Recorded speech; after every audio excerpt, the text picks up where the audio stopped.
My guest joining me this morning for the news review segment, we have Kojo Poku. He's an energy analyst, and we have Nanaya Sapong from the Movement for Change. Gentlemen, welcome to the AM show. Hi, good morning. How are you? I'm fabulous. How are you? I'm okay. Okay. We have the executive coach guy and the Agbada guy here this morning. I like it. Fugu. Yes, it's not what Agbada. It's called smog. Smog. No, what? There was a local name. It's not. Agbada is different. Really? It's Nigerian, I think. Yeah. Ah, okay. This is Fugu. a It's very nice. Dagomba smoke. I like the contrast when they took the shots of the two of you, you know. I've always looked bright. I mean, You think you look bright? Hey, all right, so let's get your thoughts for By us the this grace morning of before God. it goes further than this. I want to start with you, Kojo Poku. It's been a newsy weekend. There's a lot happening, especially in the Shanti region, in politics. Today is also a very big day in terms of the mid-year finance. Yes, I mean, I think so we let's want talk to about discuss that. I think today is the day that the tie now meets the road. Uncle Ato has been in the ministry for 6 months. He's read the budget. A lot has happened since he read the budget. He's going to come and tell us whether he got it right or got it wrong as with the budget. Then he's going to probably ask Ghanaians to pay more money, which I've heard he's going to now upward review statutory payments. He's going to basically make sure that cost of doing business is now more expensive in Ghana. I held when he introduced that emergency 1 cedi on the fuel of petrol, that was not about the energy sector. It was the fact that the Exchequer, which is the Ministry of Finance, didn't have money, right? And basically, that was something that they brought onto themselves with the much acclaimed appreciation of the cedi, that the currency has gained strength and is the only exercise that everybody talked about but had got no bearings on the livelihood of Ghanaians. On paper, we've heard the cedi has appreciated. In people's pockets, nothing. In the shops, nothing. In the supermarkets, nothing. In fact, things have gotten more expensive. Right. So while you're entitled to your opinion on the way things are from your perspective, when you say that he's going to make sure that things are more expensive than they already are, I'm not saying he's going to make sure. You started by saying that he's going to make sure that. No, I'm saying that he's going into, in the budget, for what I've heard, he's going to upward review statutory fees. And that's going to make doing businesses more expensive than it is now. Okay. So that's speculation. You don't have Well, we'll find out. But I'm saying that I've heard. So we are going to find out today if it's true that he's going to review statutory payments. But if he is going to review, and I know there's going to be what new... areas? Statutory payments are statutory payments across board. He's going to review statutory payments. That's what I've heard. I don't know how far it's true, but we'll find out today. Let's not take the wind out of himself. I just want our audience to understand. That it is what I have heard. Okay. That From he's where, going to. though? Well, that's fine. We all have our networks. I have heard, I don't know if it's true or not, that the finance minister is going to review upward statutory payments. If that happens, it will be unfortunate because doing business in Ghana, but most important, the point I wanted to make is that today, where I said the time meets the road, is that we will know what the dollar to the cedi rate is from the media review. Bank of Ghana is doing semantics, pegging it at a rate that business communities are saying that, look, it's not the realistic price. Bank of Ghana is insisting it's 10.4, 10.5. Today, when the finance minister reads the mid-year review, we will know from the budget what the dollar to the cedi rate is. Okay, we have just a few hours to find out for ourselves. So, Nana Asapon, what have you also heard? I don't speculate. And I mean, I'm somebody who would always want to have my data information whatsoever very right and on point. Most especially when it's just some few hours when it would be announced. I think that I've always stated that we ought to be able to manage our expectations and also to be able to reduce negative propaganda, because the information we put out there is what triggers most of the instability in our around the forex and around the forex. I mean, why would we want to put such information out when we are not so sure? Yes, we have access to, petty and small informations here and there. People try to sell information to us and we try to buy them, but in putting them out, should be able to manage one of these. universities. It is my hope and prayer that the mid-year budget review, the finance minister will not come and ask Ghanaians for more money. It is my hope that looking at the current stability in our system and the successes that the economy is gaining and the confidence that is building up, we would be able to harness the benefits of it, and the captains of industry would also be able to expand their businesses thereon, and then Which the means government. you see some sort of progress. I see progress. Success.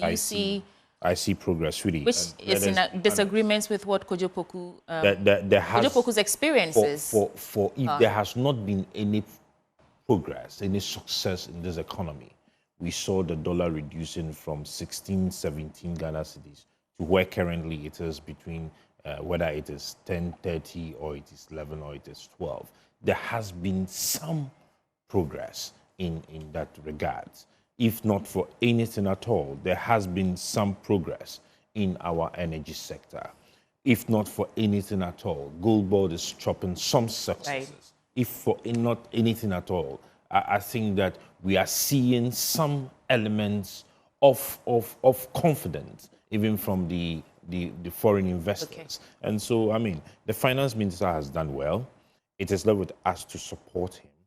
It is left with us to be able to put some positive communication out there that would actually help mitigate the then, mistrust and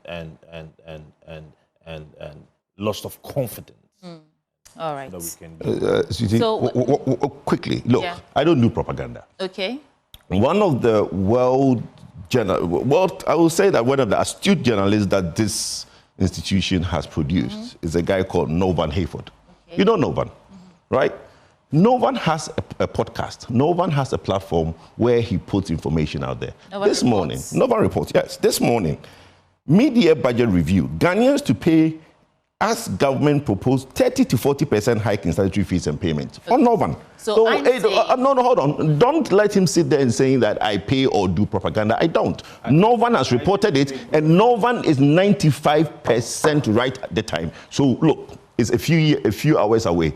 Call me and give me my stone if I'm right. I don't want you, but you've said that I don't know what I'm talking about. So call me and give me my stone. This is what I think, right? No, call me and give me. No, but you did. You did it more words than others. Call me and give me my stone if I'm right. It's just as simple as that.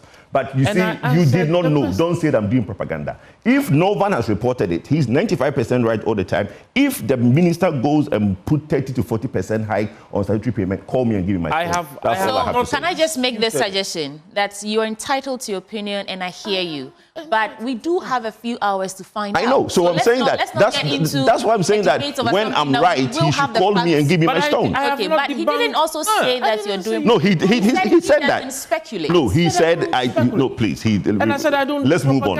Titi, let's move on. It's not a problem. Yeah. I mean, obviously, we both of you have different experiences of how the first 6 months of this administration has gone. So it's okay. Even though two siblings are the same parent. The Daily Graphic has these stories on the front page. Supreme Court rules in favor of Nitakite Kuchuru II. Governments to introduce new anti-witchcraft bill, a new one in Parliament. I thought there was one that was already passed. Anyway, stop funding foreign degrees, channel money into local universities. Professor Awandare advocates. And former NPA boss, others plead not guilty on that alleged 280 million Ghana cedi extortion scheme. And so they've been granted a bill with 14 million Ghana cedi bill. So let me start from the story about the call to stop funding foreign degrees. We know that recently there were some students who were stranded in some universities, especially in the UK, and some of them were even asked to leave the country because their fees were not paid, because they were on government scholarships and so on and so forth. Now, this call that is coming from this professor is saying that government should stop paying hundreds of thousands of dollars as scholarships for students to study universities abroad. And he's a pro-vice chancellor for academic and student affairs of the University of Ghana. He said instead, those funds should be rechanneled into local universities which had better systems for identifying good and needy students to disburse those funds to them. Is that something you subscribe to? 100%. Let's hear it. Elaborate on that. 100%. Yeah. Look, the money that we spend for all these students to go out and do these masters and humanity courses and all these things that we do is unfortunate. You go to KNUST and you look at what they do, and you look at some of the professional courses being offered around the country. I would have expected government to use some of that money into research and for some of these masters and all these scholarship that is paid to go towards that. It's very, very unfortunate. But there are some programs that we don't, not just some programs, there are some technical courses Name one. We don't, I don't know. Name one. I don't know Exactly. any university here right now that's talking about advanced AI, that's teaching AI, boy, and it's the fourth industrial revolution. Have you seen anybody go out of the country to learn advanced AI? I'm not countering your This problem comes. I'm giving you another angle but you are taking it out of whack. Okay. What I'm saying is that, look, if the government or the Ministry of Education feels that there are courses not being offered in Ghana, and you are going to sponsor Ghanaians to go outside to do these scholarships, right? To sponsor them in scholarship to go and do these courses. Why not use that money to get the institutions to start them in Ghana? That's the point that the lecturer or the chancellor is trying to put out there. The point I am making is that we do not fund research in Ghana. Look, I believe that if somebody has money to go out and do first degree, that's fine. Unless it's a first degree course that is not being offered in Ghana, which is very strange to find in Ghana today, a first degree course that's not being done in Ghana. But if it's a professional course, which is a postgraduate course, maybe in a specialist area that we don't have, then I subscribe to the fact that after first degree, let's send that person, because we did that a lot. We send people to Russia to specialize in certain areas to come in, and they basically became the trainers of the trainers who train the people, right? So my point, and I'm backing the call by the provost, is that first degree for me is a no-no, right? Why are we sending people out for first degree? We have all the institutions, we don't fund them enough, we don't give them the necessary money for research. We should do that, spend more money in the universities for research, especially KNUST, where they have the know-how, but they don't have the money to go into research. Okay. Point made, thank you. It's a good time to welcome the Member of Parliament for Brekum West into the conversation. And thank you for joining us, Mr. Dixon Chredria. You're welcome, sir. Thank you. Okay, so I'll come back to you after I go to Nana Osapon for his comments on the story. So the Pro Vice Chancellor, University of Ghana, is saying that we should channel money into local universities and stop funding foreign degrees. Nana Osapon, I want to hear your thoughts on this. Sweetie, thank you. Myself, I have been an advocate of this particular, call. I'm somebody who I've actually been against even the payment of research allowances to lecturers when they are not even able to prove the research they have done in that particular year. And, sweetie, as you said, why should somebody leave the shores of Ghana to London, to the United States of America, to go and read commerce, to go and read economics, programs in business administration, when we have almost all the top professors in this country who are able to teach it in our universities? Why should somebody leave the shores of this country to go and study something in sociology? I mean, I honestly do not get it. If we are going out there to study, it should be a program that we do not find in this country. And listen, if we are able to channel even half of the amount we spend on individual students who go on scholarship to foreign countries to study programs that we have here into our educational infrastructure, so we will not be here today. We would have the best of infrastructure to support. I tell you this, you know that there are some institutions or schools in this country that has more foreign students from other African countries than the Ghanaian students. Currently, there is a program ongoing in one of our institutions, and out of the 97 students that are there. About 60 of them or so, almost 60, are foreign students from other African countries. I think they are from about 15 other African countries. You understand? Okay. And they are here to study. So why? you Because the agree with infrastructure is Kojo there. Poku?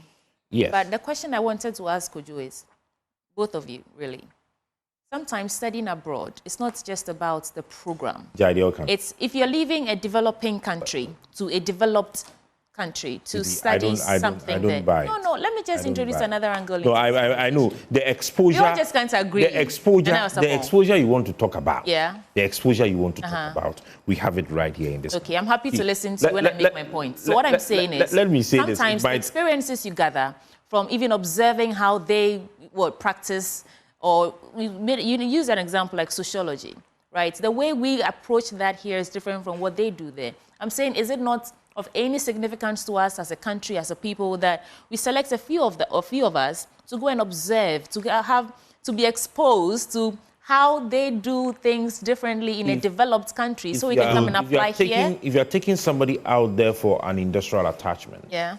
If you're taking somebody out there to observe and probably try to bring back home some additional knowledge in terms of practice, all right, for some few days or weeks, it is very much different. Sweetie, let us not also forget that our educational system is also built around our culture and orientation. Okay. And I have stated this for a fact. Okay. I said that, listen, you cannot go and build up. When you go to the malls that we have, you will notice that. See, the way they do business is actually even different from the way we do business when we go to our Makola system. Pause for me for a second. Let me hear the thoughts of... that is an unsafe London. Because, no. Because but then I have not even spoken. You want to take all the time. And meanwhile, I have something to say. You want to take all the time. Please. The question he asked was for the two of us. No, but I'm happy to let you speak. But he wants to stop you from speaking. Probably you would be happy. Gentlemen, you would be happy if I even go off the program. Well, that's fine. Maybe, maybe you both agree. So I just want to. No, I don't agree. I don't agree with what he said on that point. But it's okay. Let Honorable have listen to a the legislator. Yes. At the moment, the Minister of Education is shepherding a bill. It is at the consideration stage. That is Scholarship Authority Bill 2025. I'm very confident by tomorrow it will be passed into law. And what that does is going to significantly reduce the number of people awarded scholarship. In fact, by the Act, only few, as you've all agreed, very limited courses that are not run in the country, or those that are run here, but we don't have the resources. But in most cases, very limited, and mostly postgraduates. So we are currently at the consideration stage. We've done the first reading, second reading, and massive stakeholder consultation. In fact, we would have passed it on Monday, but the minister decided to engage further. He's engaged CSOs on how to get this done right. And if this bill passes, that will be the first time in over 60 years. Because since independence, Scholarship Secretariat has always been under the ambit of the presidency. But now it's becoming a full authority with the act regulating how scholarships are going to be awarded. So I do not agree under the authority. But I do not. But the authority will be under who?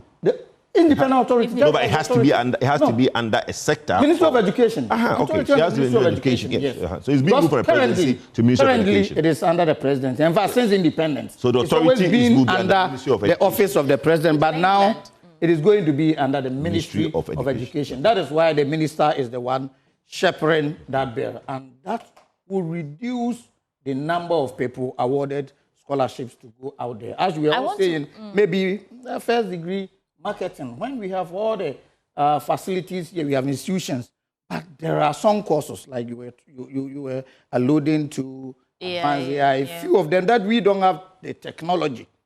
So whilst we fund few people to go there, then At the same time, we also resource our institutions. So all of a sudden, we cannot get up tomorrow and say we are no more funding people. But we will continue to limit the number of people we fund to the point about 99% of our people could be trained in the country. So I agree in part with what Professor Awandare is saying, but I also disagree that we cannot stop all of a sudden. There should be mechanisms in place to eventually wean ourselves from always sponsoring many people. If you look at university in, is it Minnesota or Minnesota? Minnesota? Yeah. That's over 180 people in one school from Ghana. And they have up to now. So, I mean, over $3.6 million in arrears. There is another one in England. That can do a lot for education sector. That's the question I want to get to. In terms of retooling, where is the money going? Because if you're just trying to cut down costs, are you just trying to cut down costs, or you're trying to streamline the entire scholarship system? Cutting down costs and invest in our local education infrastructure. So you're going to that's exactly what this government is doing. Yes, and if you listen to the minister yesterday when he inaugurated Accra Technical University, that is exactly the direction we are going. That is why, first, the government has uncapped GET Fund. So all monies accrued to the fund will go directly into education-related areas. And I think that is very significant. So if you read from the papers, capitation grant that has been in arrears for the past almost 3 years, since 2023, have all been cleared. As a result of the uncapping, more money will be going to GET Fund, more investment will be done in the education sector.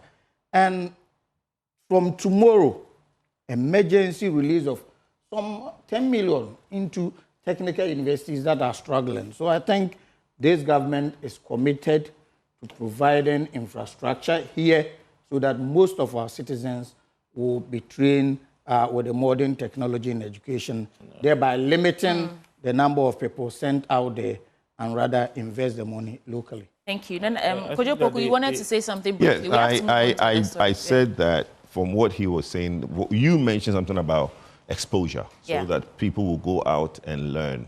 Yeah. That is a different program, okay? That's a different program. The Chinese did it.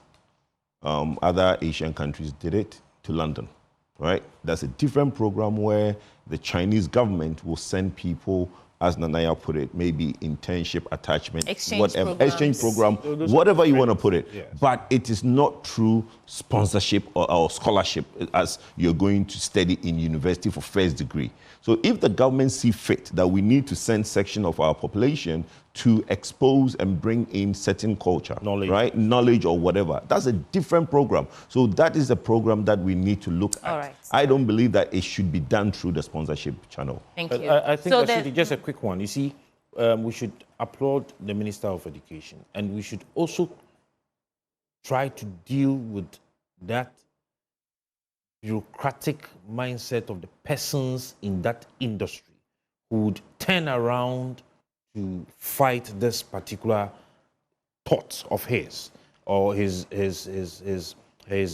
wanting to make some changes at the educational industry. Why am I saying this? There are people who make profit out of this.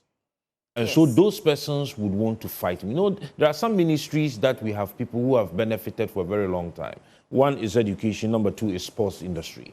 And we should be able, as a people, to rally behind the Minister of Education to implement this particular cause. I think we all agree that Ghana is going to save money and Ghana is going to rechannel it into our educational sector to build up our infrastructure. That's what I wanted. Thank you. So 2 stories from the Daily Graphic, and then I'll come to your papers. One, government to introduce new anti-witchcraft bill in Parliament. And the government will introduce this new anti-witchcraft accusation bill after the earlier one passed by the 8th Parliament had expired with the life of the 8th Parliament, I think. So the Vice President, represented at the lecture by the Minister of Gender, Children and Social Protection, Dr. Agnes Namumulate, they are the ones leading this charge. And she said the President, John Dramani Mahama, was ready to sign the new bill into law when it is passed by Parliament. So that's the first story. And the second one, which is the last one here, Mahama Cares Fund gets green light from Parliament. That is the Ghana Medical Trust Fund, nicknamed Mahama Cares. And the bill passed under a certificate of urgency followed the presentation of the report from the Health Committee to the House. Quote, the bill therefore seeks to provide statutory backing for the Ghana Medical Trust Fund and sets the tone, sets out the arrangements rather for management of the fund. And we also know that it will be financed by 20% of the total funds from the National Health Insurance Fund. So the question for me is, what is in it? What is in this? Thankfully, we have someone who speaks for the government or a legislator here. Yeah, so let's talk about it. I was part of the process. Exactly.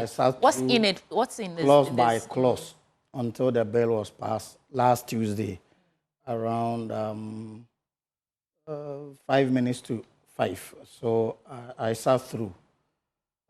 What this bill, now it is an act, and I believe by now President might have even assented because of the importance attached to this very particular bill. That's why it came under certificate of urgency. What this seeks to do is to provide specialized care for non-communicable diseases. And by the way, non-communicable diseases like cancer, diabetes, kidney failure, kidney-related diseases, cardiovascular diseases, stroke, and the rest account for over 40% of all deaths in Ghana. That is how scary the situation is. However, the current National Health Insurance Scheme does not cater for these diseases. Cost of treatment, very expensive. So President Mahama, during the campaign, promised to set up this very important fund. In fact, in Parliament, nobody disagrees with the fact that this is a very important bill. A friend just told me from the other side, when we were debating, he saw me at the lobby and said, my brother, this bill, they're fantastic, but the name Mahama Cares is what we don't want to hear. And I told him, if Mahama doesn't care, who else cares? That's just by the way. So the bill has been passed specifically to deal with these non-communicable diseases that are not catered for under the National Health Insurance Scheme. Now, let me deal with the sources of funding. If you look at Clause 3 of the Act that deals with the sources of funding, there are over 5 different sources, but people are only talking about 20% out of the National Health Insurance Scheme.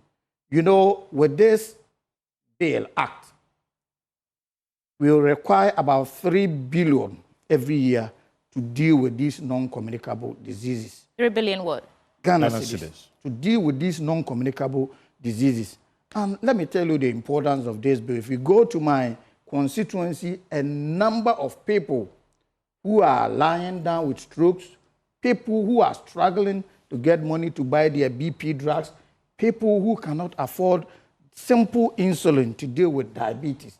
And all these are going to be taken care of no matter the level you've reached, no matter how much is involved. And the good thing is, you don't need to enroll on this Ghana Medical Trust Fund that has been set up. Once you are on the health insurance, you're automatically taken care of. And the funding, 20% from the National Health Insurance, then investments, then approvals. Investment from what? Investment, the amount that will be coming to the fund will be invested to get additional funds. Then Parliament will also be making allocations to that fund as well. Then from where? Donations, not from revenue. When we do the budget, there will be... So consolidated fund, GOG. GOG, yes. So you want GOG to contribute to the fund? Exactly. Okay, so you have to be very specific. Yeah. I'm listening to them. Then we have donations, and that is one area that the fund is going to do very, very well. Even before this bill is passed, millions of cedis have already been donated. You are aware. Yeah. Individual security agencies. So this initiative is going to let the fund focus on dealing with non-communicable diseases. I've heard people say, why don't you let the current health insurance deal with the situation? Let us be very honest. Even at this stage where these diseases are not catered for by the health insurance, how is first health insurance faring? So if you add this to the health insurance, probably it may collapse the system. So we want this to be standalone fund. And looking at the caliber of people who are normally affected, the middle class, it cuts across everybody. To get donations into the fund is very easy. Health insurance is there. Okay, and by the act of the health insurance, they also take donations. But how many people have you seen donating into health insurance? But the moment President Mahama launched the Mahama Cares, even without the act, look at the amount of donations that have gone into the fund. So I think this is very good for us. Probably those middle class in Accra who can afford the cost of treatment may not see the benefit of this. All right. But for my people in Bikun West, they're excited. People are not going to die needlessly because they cannot afford the Medicare for these non-communicable diseases. So this is what... for me, it's a very good law that has been passed by this 9th Parliament. And you are saying that nobody objected to it in Parliament, and it's only the only concern is calling it Mahama Cares. Yeah, now, so that's behind, because normally when people disagree, we go into division to vote on the bill. But like a unanimous it was passed by consensus. So please pause for me here. In principle, everybody... Right. So this is what he's saying. He was involved in the team. They've passed it. I want to know how this sits with you. Well, look, it's called the Ghana Medical Trust Fund. Yeah. That's the name of the bill. Yeah, that's the official name. Thank you. Yeah. Let's call it Ghana Medical Trust Fund. Otherwise known as Mahama. Well, you can listen. President Mahama is president for 4 years. He can have a special initiative where it can be his corporate social responsibility, where he can want to help people who are fan of the Mahama space to contribute money. And Ghana being the country that we are, people will contribute because Mahama is president, right? Who want to support his initiative. So there are two-pronged approach. If that's what he wants to do, he should do that. But do not go to Parliament and create a trust fund. Take money from an existing fund, okay? That takes care of the same thing you want to take care of. Before Mahama came into office, NHIL was paying for dialysis. NHIS was paying for childhood cancer. So what's new? Okay. Let me land. No. NHIS paying for cancer? Yes, childhood cancer. Childhood cancer. Childhood cancer. Childhood cancer. What I'm saying is that, hold on. So that's my point.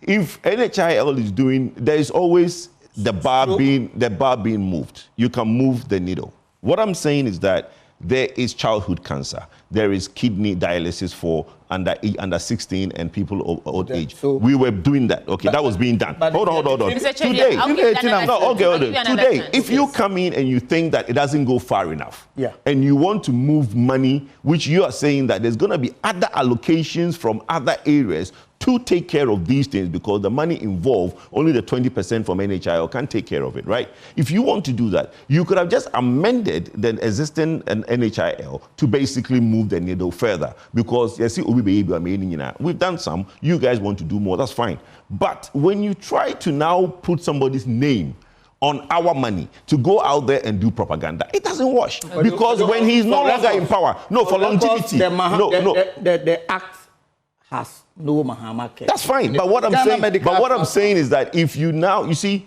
in America, the Affordable Health Care Act, the most beautiful, yes, but that is the name is the Affordable Health Care Act. Yes. The beautiful initiative ever in the United States. But guess why the Republicans fought against it so much? Because it was called Obamacare. So my point is that if you want to do something beautiful for the ill, Ghana, you would not know how difficult this country is until you are ill or you have a terminal illness. So I support any initiative to help the needy to afford certain things. But let's not politicize it so that it doesn't get longevity. All right. Thank you. If it is a Mahama case, Mahama will die with it. You raised the same concern yourself. Yes. You know, you said the same thing, that is the name. The name will kill it. Let's stick with the actual name. Yes, the name, because the name will kill it. The Ghana Medical Trust Fund. Yes. So, no, I want Kwajo to put because my grandmother is a very good law, except that my grandmother, not happy with it. My grandmother who is white, blue, and red. My grandmother who is white, blue, and red.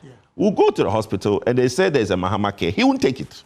I'm telling you. No, that's not Mahama care. No, but I'm just telling you. But I am just telling you that. Wow. Yes, most people just because it's something from Bahama. My grandmother will not. But there are people who are dying because they want to drink Sobolo before taking actual medication because of what they do. So let us put on record. Kwadu agrees is very good, except that the Mahama cares associated with it. Why do you want to put the words in Kuju's mouth? Oh, but you see, he has said it. Our audience have heard it. You don't have okay. We have it on record. And now, Sapong, so these are the two concerns. See, the name, the truth be told. This, should I call it a sobriquet of a sort, and whether or not we are getting the funds from the right places and it will be sustainable. If this administration, let's say, for example, if NPP assumes office in 2028, why would you want to tell me if NPP assumes office when I also belong to a different political I just said, for example. So you could use mine. Well, for example, if movements for change comes, absolutely, yeah, I love that. Do you think that is sustainable? The people who are donating because the current president enjoys some goodwill or favor in their eyes, do you think they'll continue to, donate to that fund? I want to hear your thoughts on this. The name is interesting. I believe that we had people called those who started enjoying the free SHS as Akufo-Addo. And I loved it where Kojo came from. The Affordable Care Act, which was formerly known as the Patient Protection and Affordable Care Act of the United States, when the change was coming around, it was known as Obamacare. This helped in propagating that particular agenda. This is a policy that His Excellency the President, John Dramani Mahama, promised Ghanaians, and he wants to own it because of how passionate he has been when it comes to healthcare. And I think that it is because of the number of calls that had come to him. Listen, we have a health system. We have health insurance, which was brought about by His Excellency Diwu Kufuor. But there are some diseases, and per the World Health Organization's data, 45% of our death is as a result of non-communicable disease, the NCDs. And if 45% of our death is caused by this, what do we do about it? Now, there is already so much burden on NHIA. Let us not run away from it.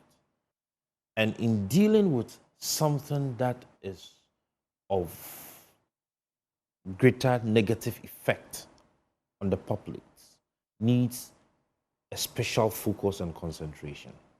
And so the president decides that, okay, fine, there is NHIA.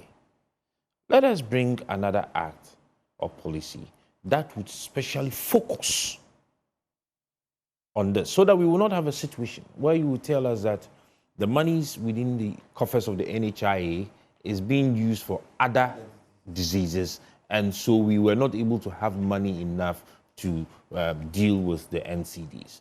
No, let's have a separate agenda for it, so that when the account is going down and we need to go out there and look for more funding, we will be able to have our eyes on it. Okay. And I think that that is what has informed the president's decision to actually separate the NCDs, this Mahama Care or Ghana Medical Trust Fund, from the NHIA. Okay. And of course, sweetie, see, His Excellency the President gave that indication that from the start, that it is not only going to rely on funding from the government of Ghana or from NHIA. I think that has been established already. There are already NGOs and other fundings out there that has its concentration on non-communicable diseases.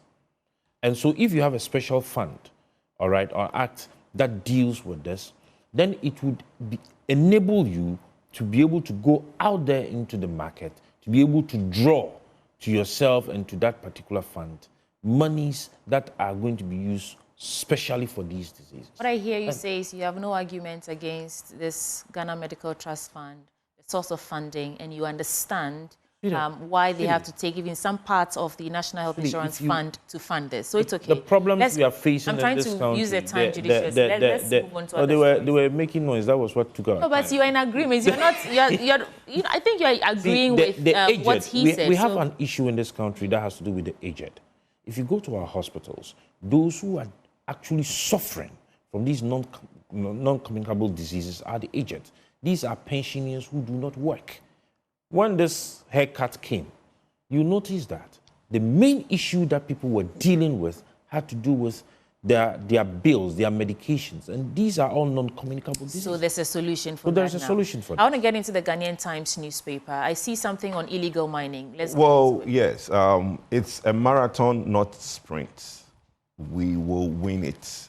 Honorable Kofi Boah talks about I think during Meet the Press, the accountability session that has been going on, the Honorable Minister for Lands and Natural Resources, Emmanuel Kofi Boah, says the ministry is under no illusion that the fight against illegal mining is an easy one, describing it as a marathon, not a sprint, and goes on to say other things, which is very rich. You know, when you hear the NDC talk about Galamsey being a marathon, not a sprint. Yeah.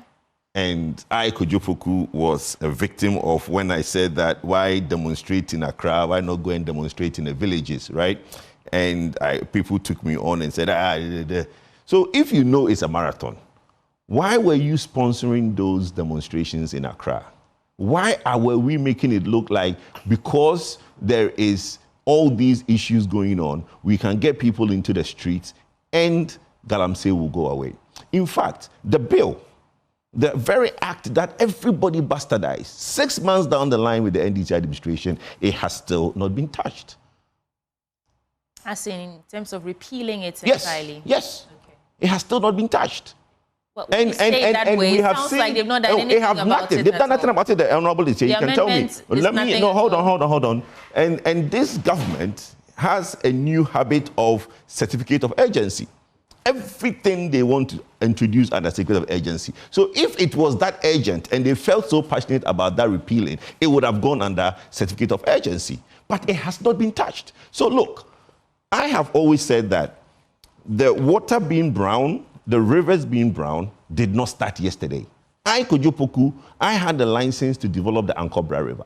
I've been going on the Ankobra River from 2010 till as 2014 because I have loggers on the river where I pick data because we're trying to do a run-of-river mini hydro dam, right? And as far back then, 2010 to 2014, when we get there, we have to beg the Galamseyers to use their canoe to go to where our sites are. So people mining on these rivers did not just start yesterday. But it's good that now the chickens have come home to roost. Kokroko, they now know that it's not something that can be achieved tomorrow. It will take time.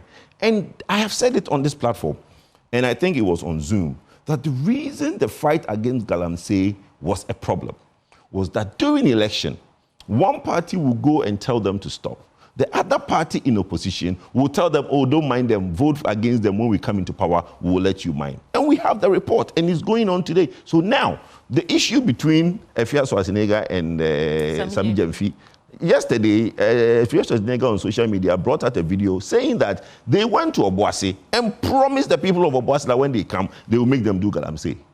So, look, I am happy that the NDC is now saying it's a national call. So while you are rejoicing, and you... I'm not rejoicing. Well, you said you're happy. No.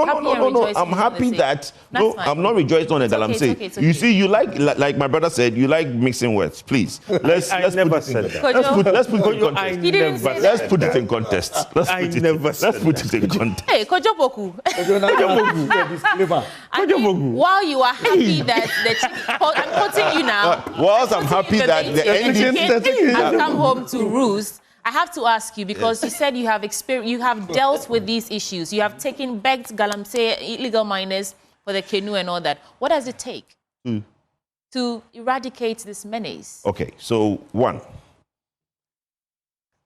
we need special laws. Our existing laws does not stop galamsey. When somebody is arrested mining in the river body or on the river banks, where there is law against, there's a certain meters from the river banks that you cannot do anything.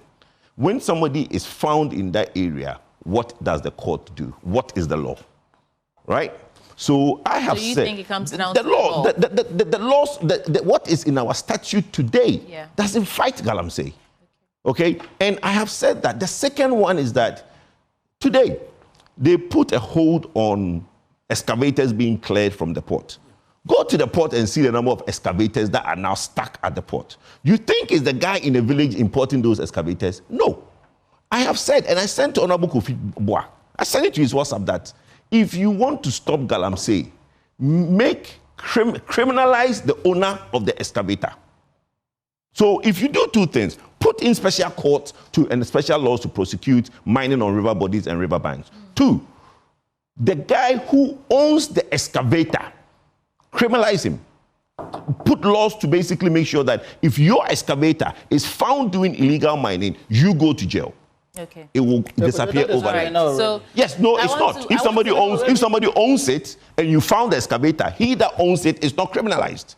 Kojo, I need to ask though. You just said that there are a number of excavators, stuck at the port. Does that mean that signals some sort of results for you? No, it shows that somebody. Wait, I'm just giving you an example that look, but it's being cleared. The point is being cleared, my brother. It's being cleared. Let's not go there. You finish. What I'm saying to you is that listen, there is something being done. What I'm saying is that when somebody is caught, right? You go to the villages. We see my sister Louisa Hannah Bisu out there doing all she's doing. When she arrests them, ask her, what happens? Okay, so that's the problem. That's your time. Because you speak for the government, I want to come to you last. Nana Asapong, Kojo says it comes down to the laws. What do you say? And as much as possible, let's not do the comparison between what NDC is doing and NPP did. Let's focus on the issue and how we can move forward. Because this is an existential crisis we're talking about. Movement for Change has always focused on issues. We've never done comparison. And we had stated clearly. You don't have a record to compare. That's why you don't do comparison. We laid down a 10-point agenda and how to deal with the issues of galamsey. Of course, we had drummed home the fact, number one, that for us to be able to deal with this menace, we should be able to go on the tangent of shoot to kill. And we've always maintained that. We know that the human rights people would always talk, but we have always stated that if those people are causing what we call ecocide, which is killing a lot of people and destroying our environment, then they also deserve same treatment. We have stated already that there should be a specialized court that will deal strictly with the issues of galamsey. We do not waste time on it because our court system, the court is choked already. And so if the president has declared this as a national emergency, and we also know it's a national crisis for which he declared an emergency, then we should be able to have a specialized court that would deal faster with the issues. And those that would have to be jailed should be jailed. Those who would have to confiscate their properties, we confiscate, we auction them, and we use them for other purposes. Now, the issue of whether or not the laws are there. I have said that we had issues with the act. I was trying to get the name of the act again. I just lost it. We have the new environment, the EPA Act that give the president the LI 2462, is that what it's talking about? Yes, the new one that was being, yes. Let me check. And go ahead, though. See, the only problem we have with that particular act is that the president is the person who has the authority to sanction who goes into the forest zone or a water body to go and mine. And we are saying that that particular aspect of the act should be taken out so that nobody has the authority. Those forest reserves, and for now, it should just be a no-go area. Nobody in this country should have the authority, not even the president, should have the authority to do. And that has been our stand. You understand me? If we would have to repeal this law, there would be a lacuna, because aside that, there is nothing. So if the amendments are ongoing, and now with the introduction also of the gold board, and I think, Sweetie, I was seated where Honorable was seated, and I said that gold board was a good thing, but what was left with was the tracing of the origin of the gold that would be sold to them. I sat here and I said the same thing. But recently I have heard That's underway, yeah. who has also mentioned that that is underway. Absolutely. So somebody holds gold and the person wants to sell. The person should be able to prove with documentation. The person should be able to prove the origin of that gold, where he got it, to sell.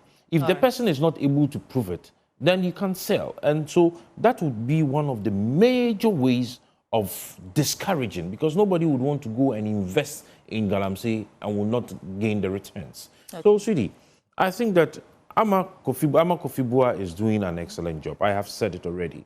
It is a marathon, whether we like it or not. It is a long haul, all right? This fight is not going to be a fight that would be ended tomorrow. But the measures that are taken, the programs that are put in place to fight it is what we should be looking at. Right. Are they measures being put in place? Are they good enough?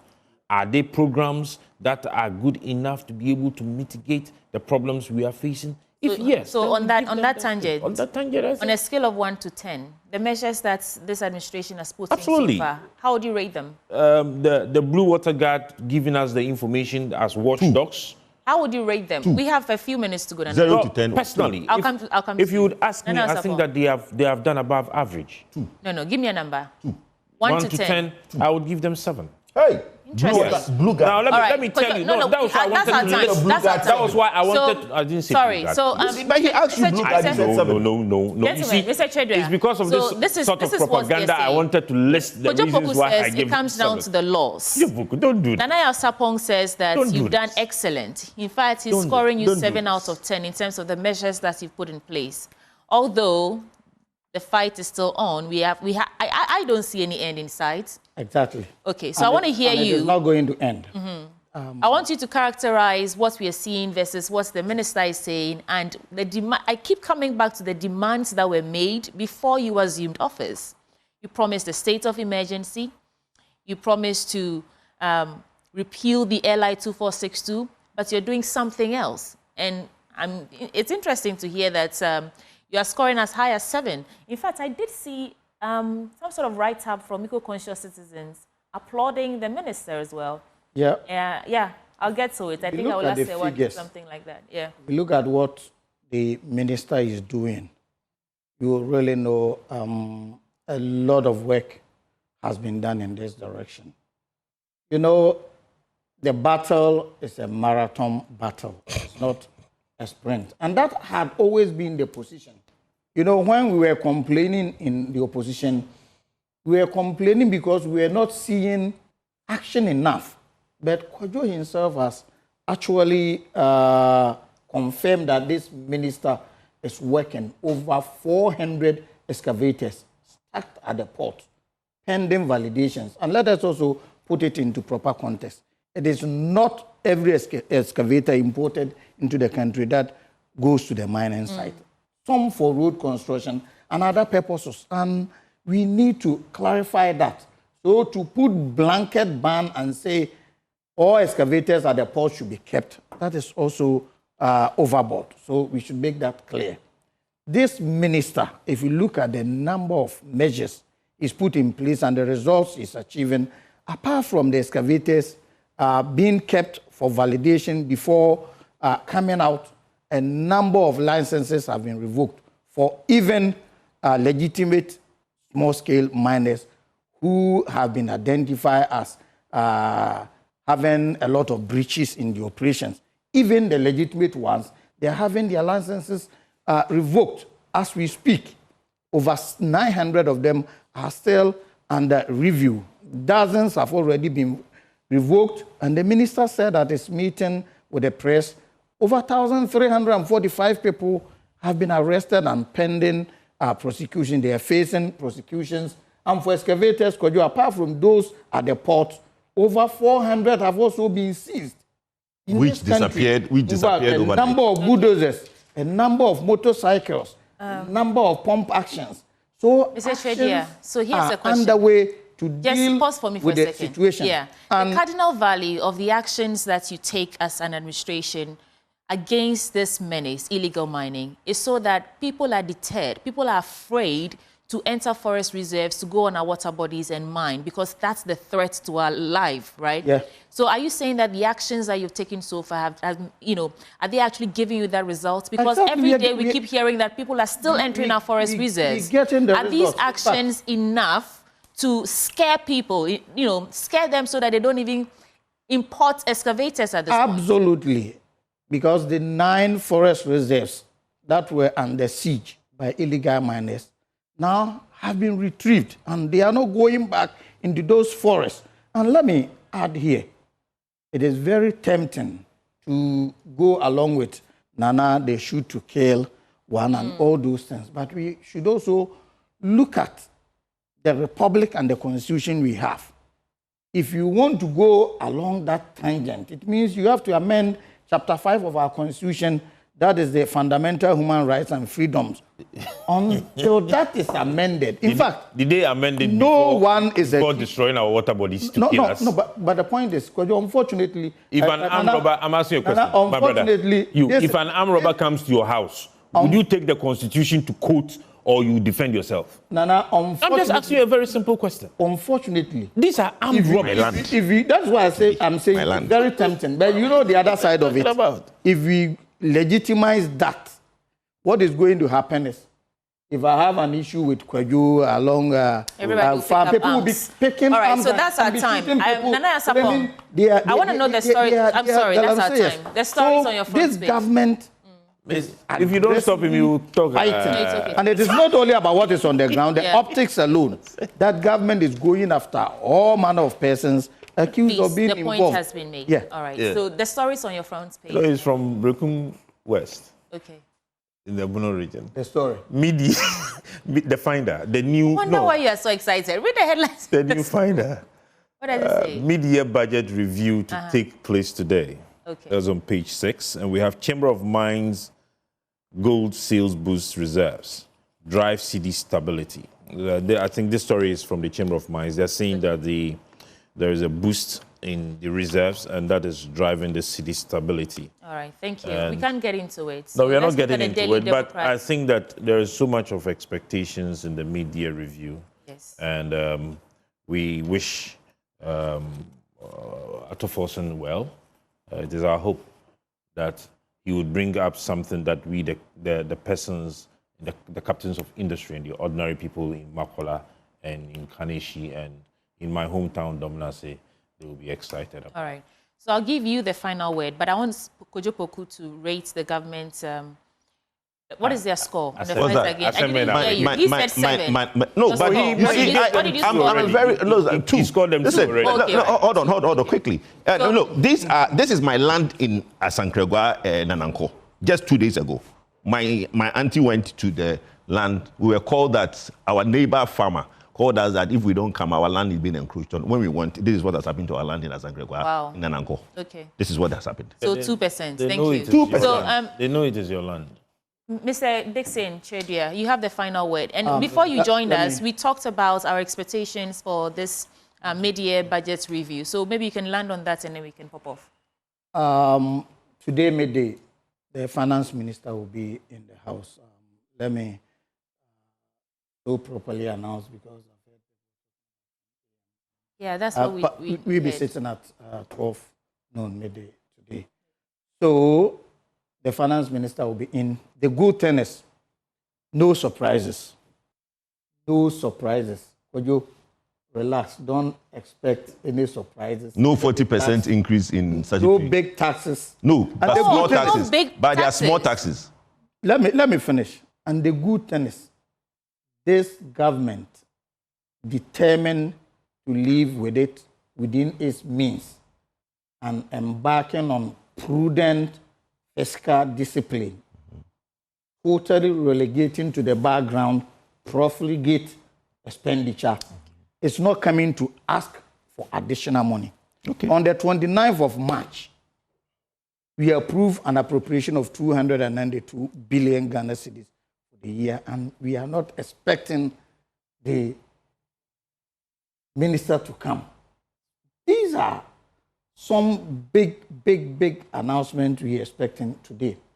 And we are very, very much aware of the positive numbers being posted in the last 6 months. Our inflation down from 24 to 13%. Dollar now less than 11 cedis per dollar. And all these So things. that's our time. So you say that at 12 o'clock today. Sweetie, yeah. Quick one. We don't have time. I wanted to have a quick bite on the energy sector alone. Last year, 2024, contributing to 86% of infractions and financial irregularities by the Auditor General. That accounts for over 15 billion. And in fact, once Kojo is here, I thought we were going to have a bite. No, let's down. Unfortunately, they can take a day out. Why they now blaming the gas? Anytime, any day, any day. I mean, let's come in. Those who join us for the conversation this morning, Dixon anytime. Tredua is Member of Parliament for Brekum West. Nanaya Sapong is Political Assistant to Alan Sherman, from the Movement for Change. And Kojo Poku is Energy Analyst. Gentlemen, thank you so much for spending some time with us this morning. We'll take a quick break. When we return, there's more action on the AM show. It's the second hour. Also, it's 8 o'clock. We'll be right back.